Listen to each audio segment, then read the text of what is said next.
شاه عباس، ما با چشمان خودمون دیدیم شیخ بهایی به زمین فرو رفت.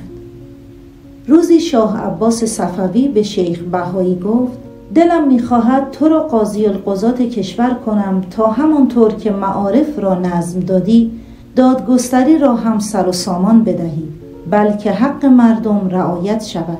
شیخ بهایی گفت من 1 هفته مهلت می‌خواهم تا پس از گذشت آن و اتفاقاتی که پیش خواهد آمد، چنانچه باز هم اراده ملوکانه بر این نظر باقی بود دست به کار شوم و الا به همان کار فرهنگ می پردازم.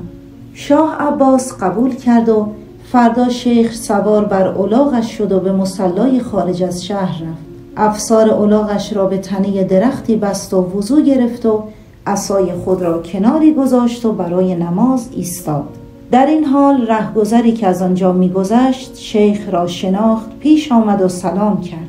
شیخ قبل از نماز خواندن جواب سلام را داد و گفت ای بنده خدا، من می‌دانم که ساعت مرگ من فرا رسیده و در حال نماز زمین مرا می‌بلعد.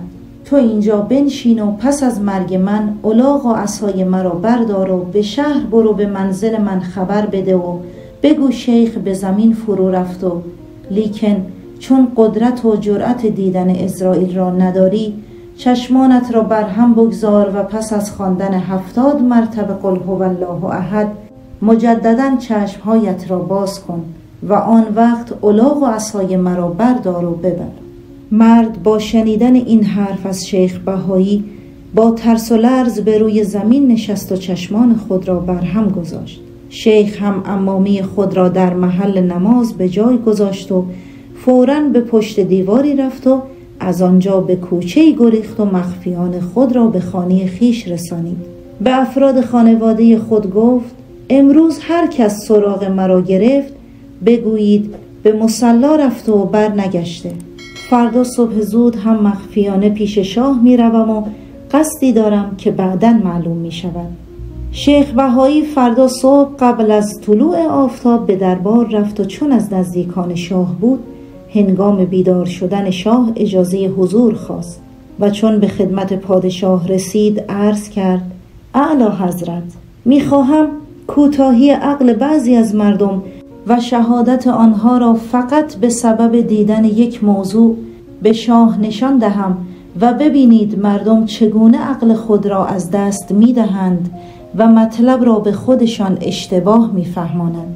شاه عباس با تعجب پرسید ماجرا چیست؟ شیخ بهایی گفت من دیروز به رهگذری گفتم که چشمت را بر هم بگذار که زمین مرا خواهد بلعید و چون چشم بر هم نهاد من خود را مخفی ساخته و به خانه رفتم و از آن ساعت تا به حال غیر از افراد خانواده ام کسی مرا ندیده و فقط عمامه خود را با عصا و الاغ در محل مصلا گذاشتم، ولی از دیروز بعد از ظهر تا به حال در شهر شایع شده که من به زمین فرو رفتم و اینقدر این حرف تکرار شده که هر کس میگوید من خودم دیدم که شیخ بهایی به زمین فرو رفت.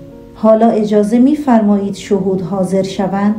به دستور شاه مردم در میدان شهر و مسجد شاه و عمارت‌های عالی قاپو و تالارها و عمارت مطبخ و عمارت گنبد و غیره جمع شدند.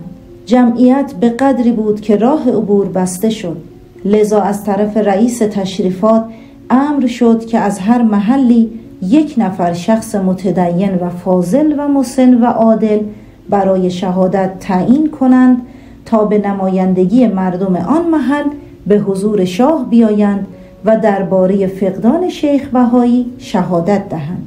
بدین ترتیب 17 نفر شخص معتمد و واجد شرایط از 17 محله آن زمان اصفهان تعیین شدند و چون به حضور شاه رسیدند هر کدام به ترتیب گفتند به چشم خود دیدم که چگونه زمین شیخ را بلعید.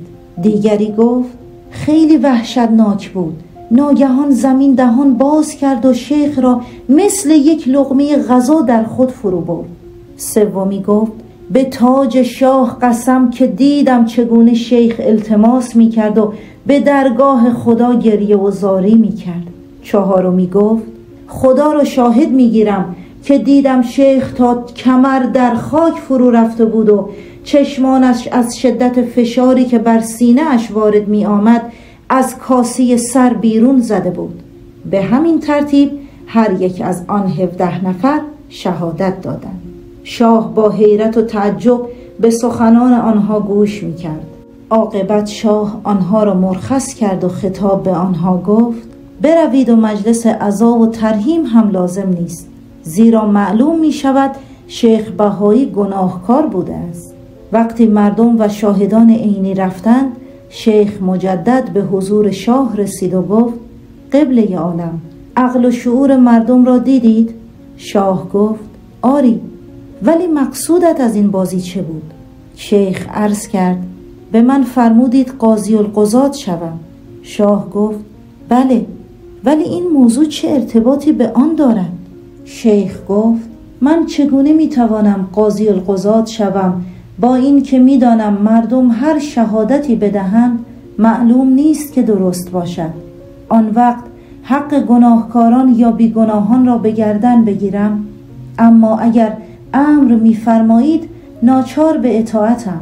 شاه عباس گفت: چون مقام علمی تو را به دیده احترام نگاه کرده و میکنم، لازم نیست به قضاوت بپردازی. همان بهتر که به کار فرهنگ مشغول شوی. دوستان خوبم، من که خودم از این داستان خیلی لذت بردم. ممنون میشم از شما عزیزان که نظرتون رو راجع به این داستان زیبای شیخ بهایی واسم کامنت کنید.